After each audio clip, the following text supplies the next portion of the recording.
I'd like to tell you about the strangest secret in the world. Some years ago, the late Nobel Prize-winning Dr. Albert Schweitzer was being interviewed in London, and a reporter asked him, "Doctor, what's wrong with men today?" And the great doctor was silent a moment, and then he said, "Men simply don't think." It's about this that I want to talk with you. We live today in a golden age. This is an era that man has looked forward to, dreamed of, and worked toward for thousands of years. But since it's here, we pretty well take it for granted.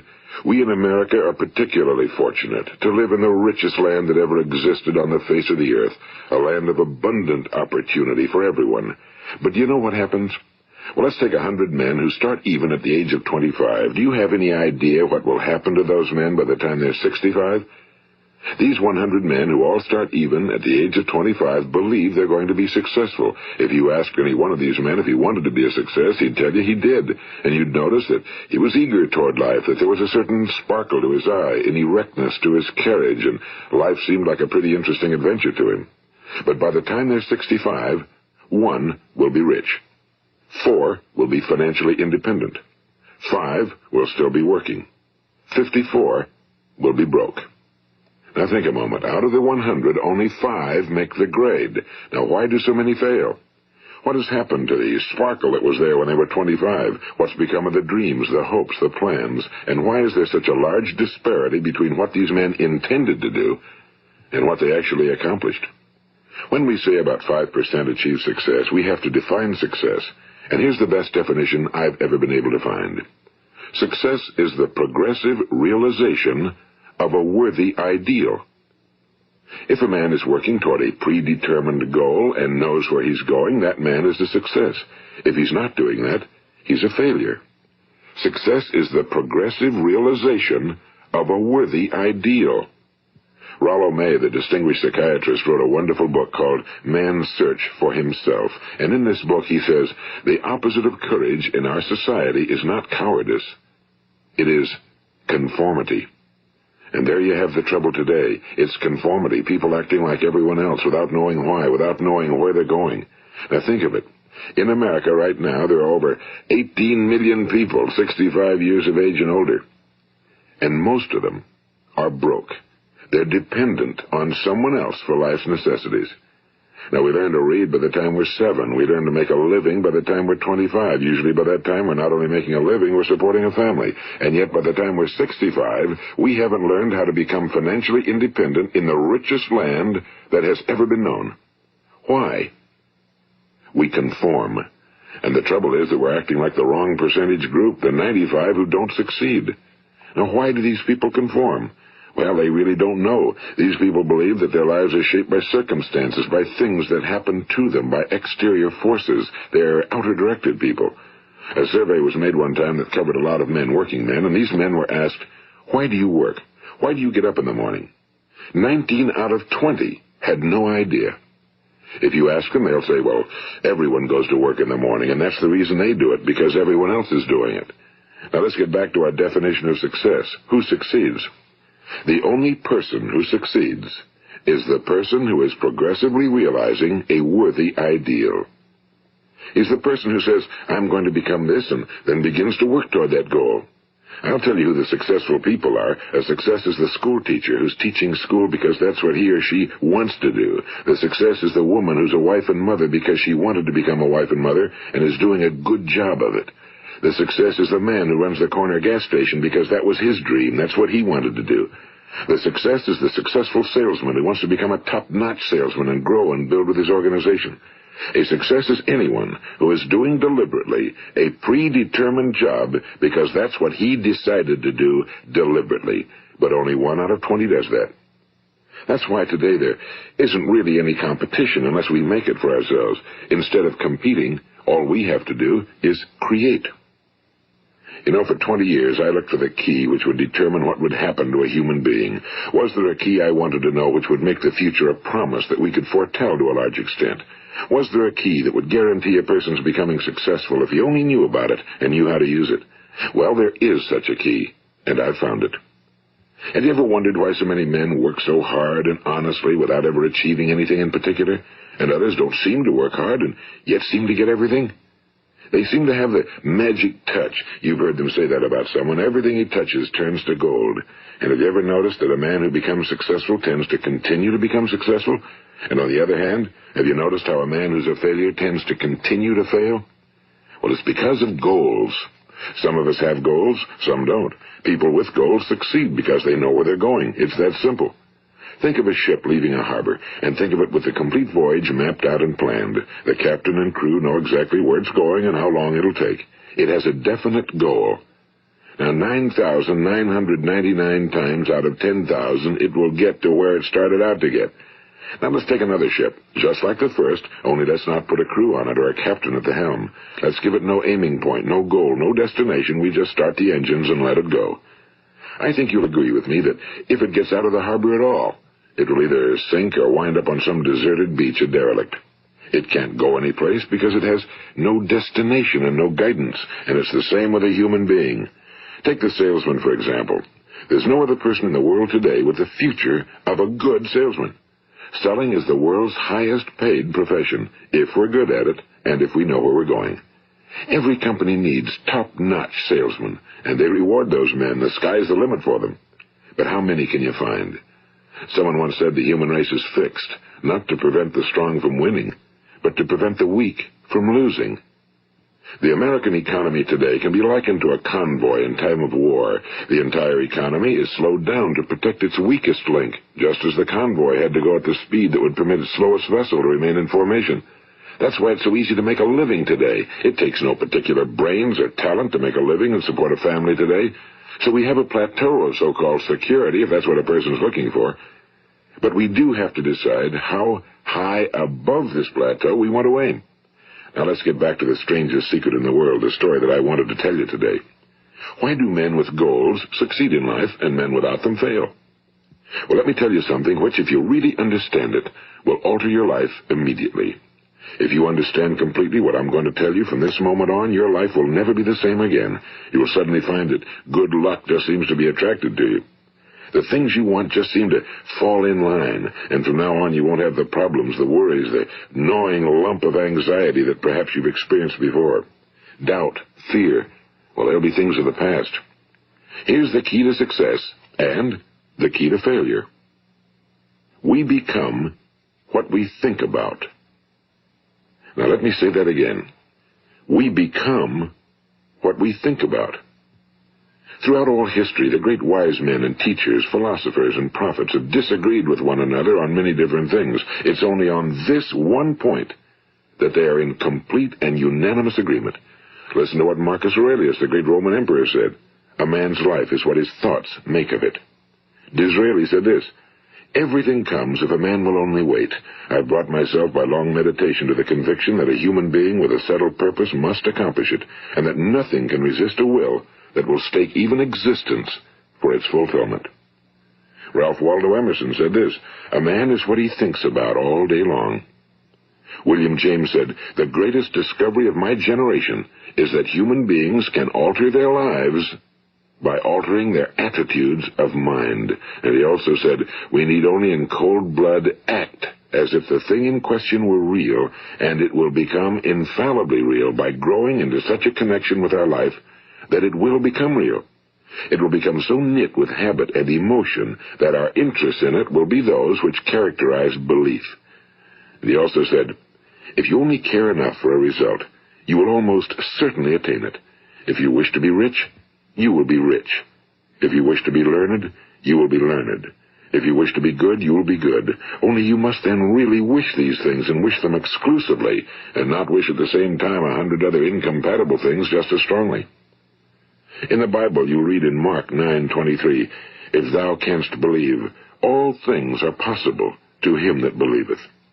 My old friend Dr. Norman Vincent Peale put it this way, this is one of the greatest laws in the universe. Fervently do I wish I had discovered it as a very young man. It dawned upon me much later in life, and I found it to be one of the greatest, if not my greatest discovery outside of my relationship to God. The great law, briefly and simply stated, is that if you think in negative terms, you will get negative results. If you think in positive terms, you will achieve positive results.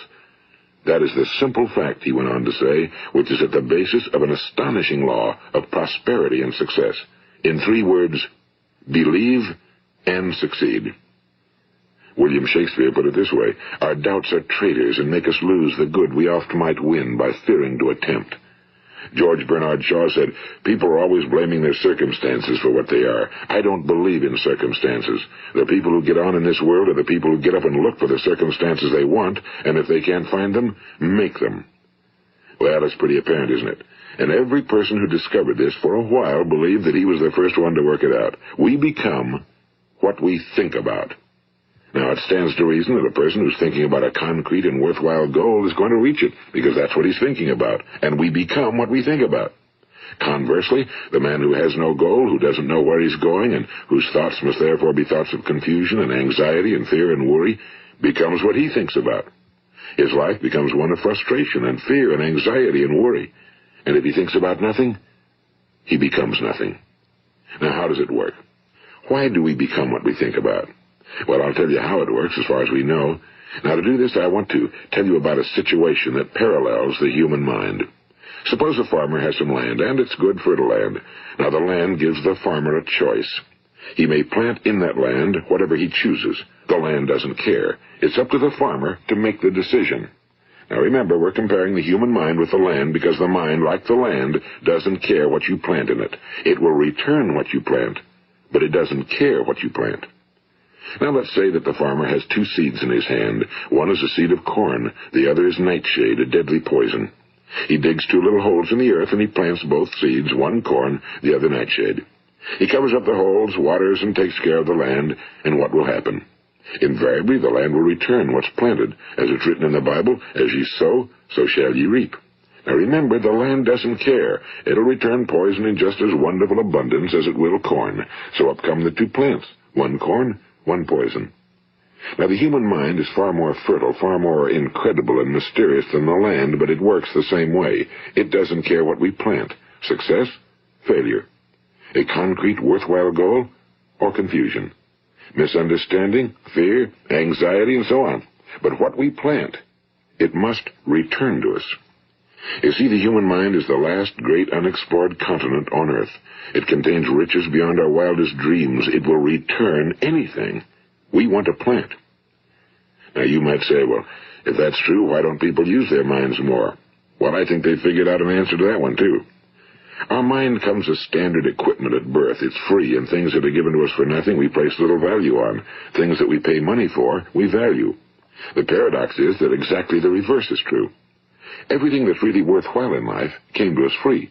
Our minds, our souls, our bodies, our hopes, our dreams, our ambitions, our intelligence, our love of family and children and friends and country, all these priceless possessions are free.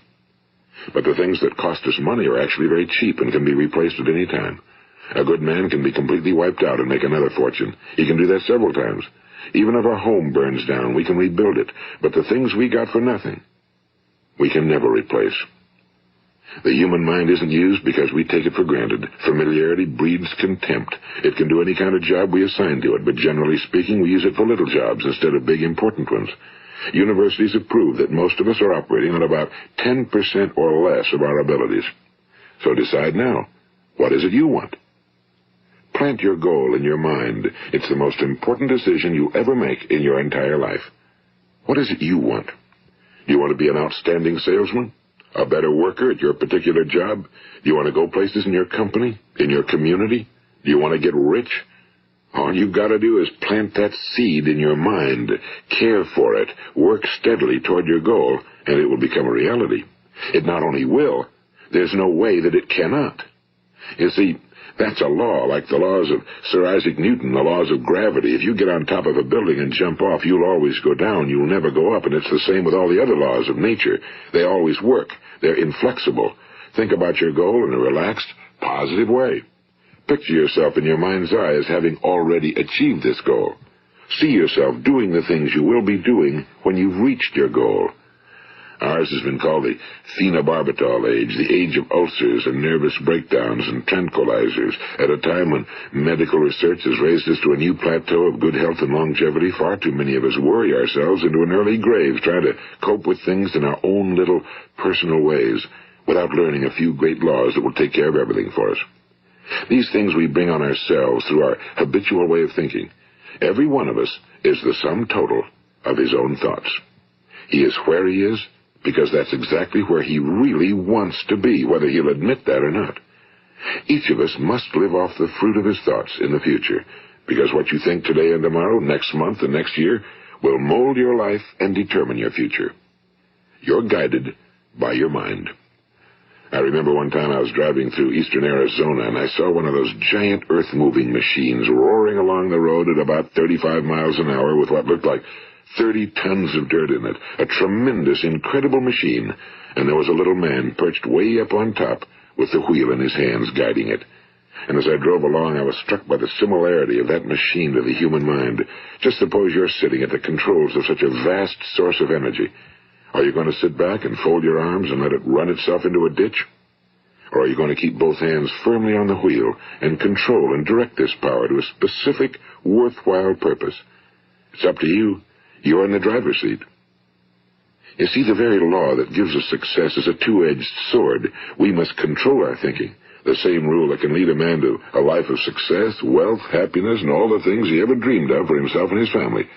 That very same law can lead him into the gutter. It's all in how he uses it, for good or for bad. This is the strangest secret in the world.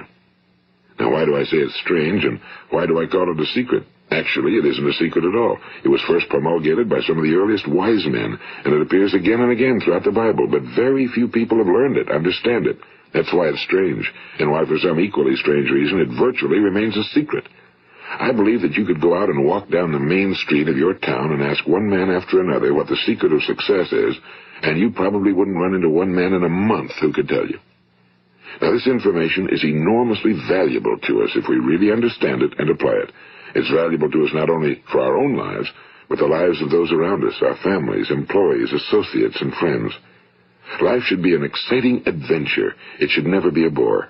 A man should live fully, be alive. He should be glad to get out of bed in the morning. He should be doing a job he likes to do because he does it well. One time I heard Grove Patterson, the great late editor-in-chief of the Toledo Daily Blade, make a speech, and as he concluded his speech, he said something I've never forgotten.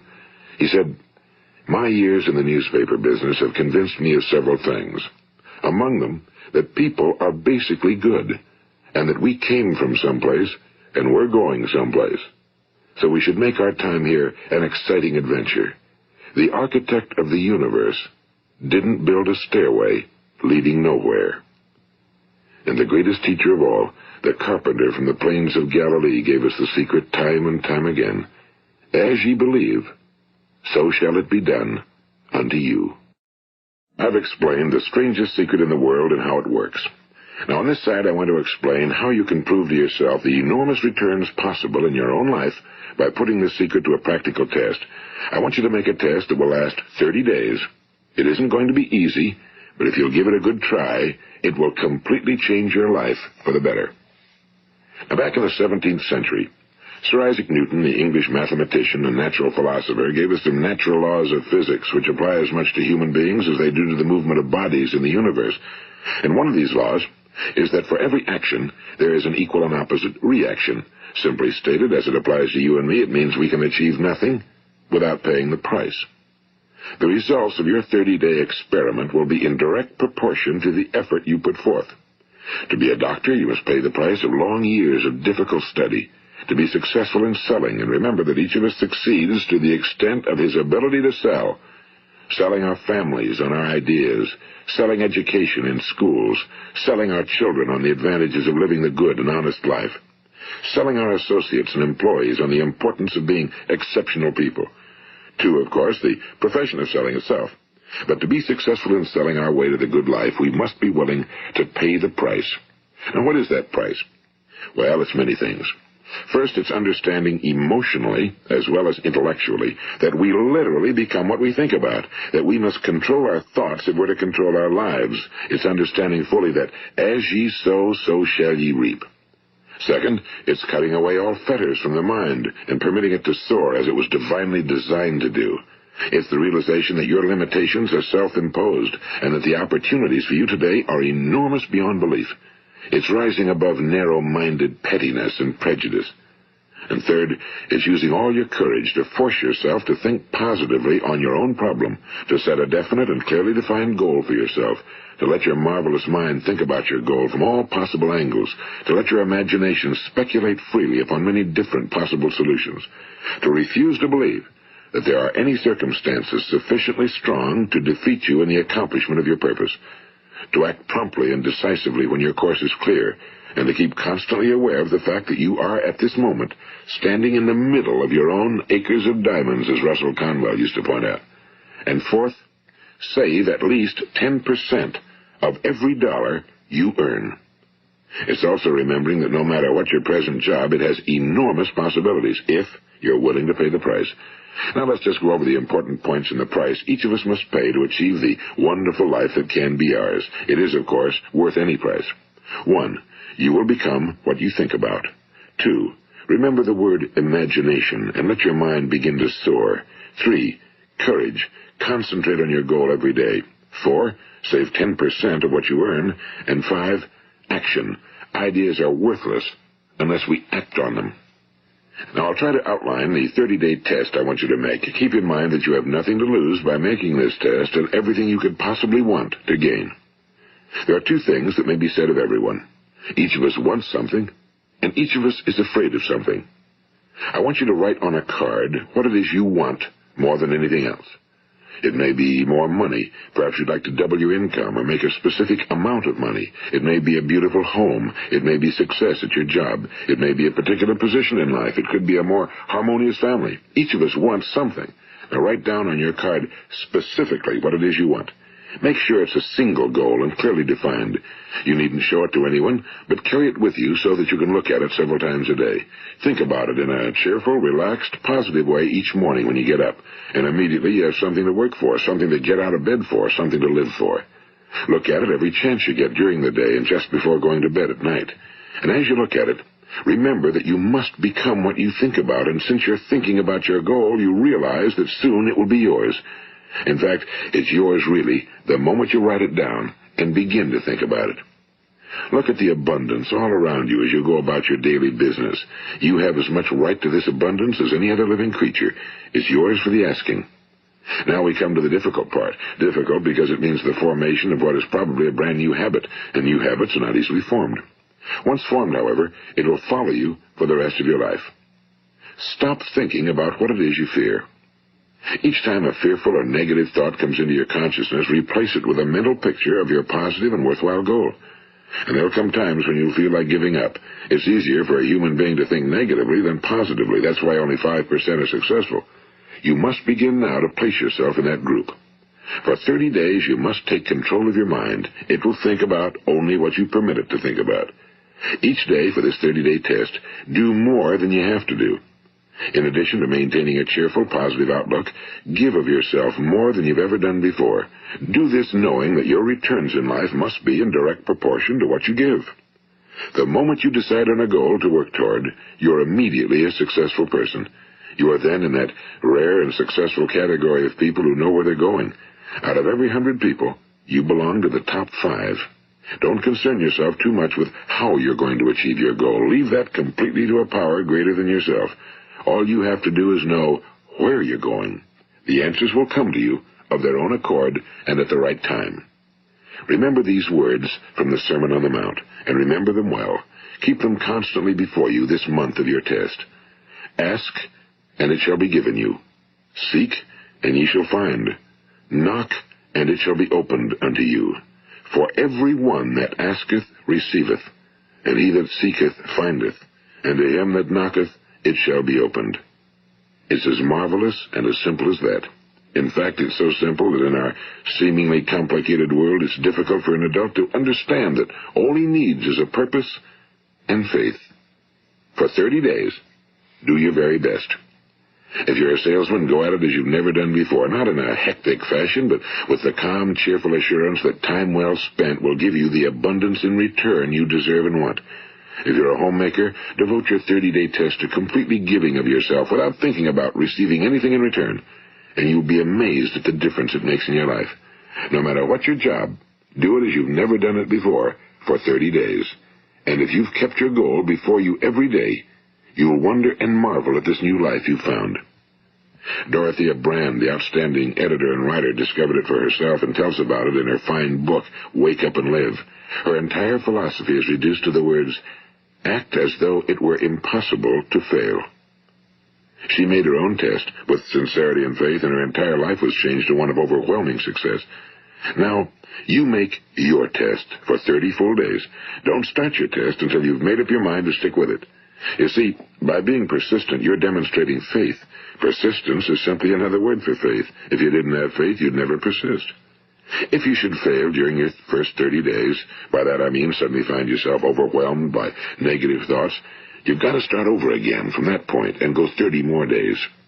Gradually, your new habit will form until you find yourself one of that wonderful minority to whom virtually nothing is impossible. And don't forget the card. It's vitally important as you begin this new way of living.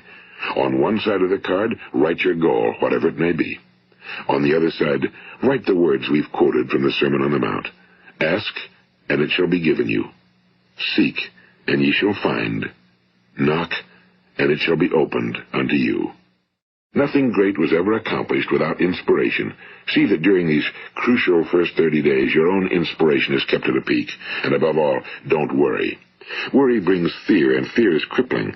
The only thing that can cause you to worry during your test is trying to do it all yourself. Know that all you have to do is hold your goal before you. Everything else will take care of itself. Remember also to keep calm and cheerful. Don't let petty things annoy you and get you off course. Now, since making this test is difficult, some will say, why should I bother? Well, look at the alternative. No one wants to be a failure. No one really wants to be a mediocre individual. No one wants a life constantly filled with worry and fear and frustration. Therefore, remember that you must reap that which you sow. If you sow negative thoughts, your life will be filled with negative things. If you sow positive thoughts, your life will be cheerful, successful, and positive. Now, gradually, you will have a tendency to forget what you've heard on this recording. Play it often. Keep reminding yourself of what you must do to form this new habit. Gather your whole family around at regular intervals and listen to what's been said here. You know, most men will tell you that they want to make money without understanding the law. The only people who make money work in a mint. The rest of us must earn money. This is what causes those who keep looking for something for nothing or a free ride to fail in life. The only way to earn money is by providing people with services or products which are needed and useful. We exchange our time and our product or service for the other man's money. Therefore, the law is that our financial return will be in direct proportion to our service. Now, success is not the result of making money. Making money is the result of success, and success is in direct proportion to our service. Most people have this law backwards. They believe that you're successful if you earn a lot of money. The truth is that you can only earn money after you're successful. It's like the story of the man who sat in front of the stove and said to it, "Give me heat, and then I'll add the wood." How many men and women do you know, or do you suppose there are today, who take the same attitude toward life? There are millions. We've got to put the fuel in before we can expect heat. Likewise, we've got to be of service first before we can expect money. Don't concern yourself with the money. Be of service. Build, work, dream, create. Do this, and you'll find there's no limit to the prosperity and abundance that will come to you. Prosperity, you know, is founded upon a law of mutual exchange. Any person who contributes to prosperity must prosper in turn himself. Sometimes the return will not come from those you serve, but it must come to you from someplace, because that's the law. For every action, there is an equal and opposite reaction. As you go daily through your 30-day test period, remember that your success will always be measured by the quality and quantity of service you render, and money is a yardstick for measuring this service. No man can get rich himself unless he enriches others. Now, there are no exceptions to a law. You can drive down any street in America and from your car estimate the service that's being rendered by the people living on that street. Had you ever thought of this yardstick before? It's interesting. Some, like ministers and priests and other devoted people, measure their returns in the realm of the spiritual, but again, their returns are equal to their service. Once this law is fully understood, any thinking person can tell his own fortune. If he wants more, he must be of more service to those from whom he receives his return. If he wants less, he has only to reduce his service. This is the price you must pay for what you want. If you believe you can enrich yourself by deluding others, you can end only by deluding yourself. It may take some time, but just as surely as you breathe, you'll get back what you put out. Don't ever make the mistake of thinking you can avert this. It's impossible. The prisons and the streets where the lonely walk are filled with people who tried to make new laws just for themselves. We may avoid the laws of man for a while, but there are greater laws that cannot be broken.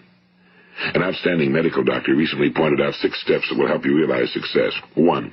Set yourself a definite goal. 2. Quit running yourself down. 3. Stop thinking of all the reasons why you cannot be successful and instead think of all the reasons why you can.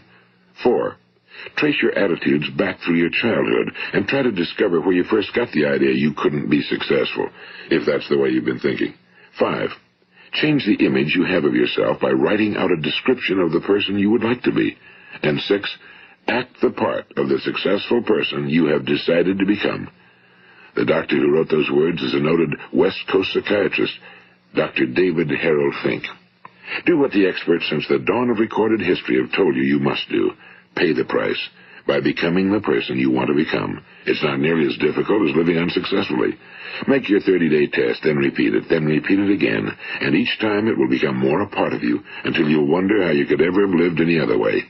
Live this new way, and the floodgates of abundance will open and pour over you more riches than you may have dreamed existed. Money? Yes, lots of it.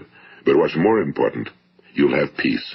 You'll be in that wonderful minority who lead calm, cheerful, successful lives. Start today. You have nothing to lose, but you have a whole life to win. This is Earl Nightingale, and thank you.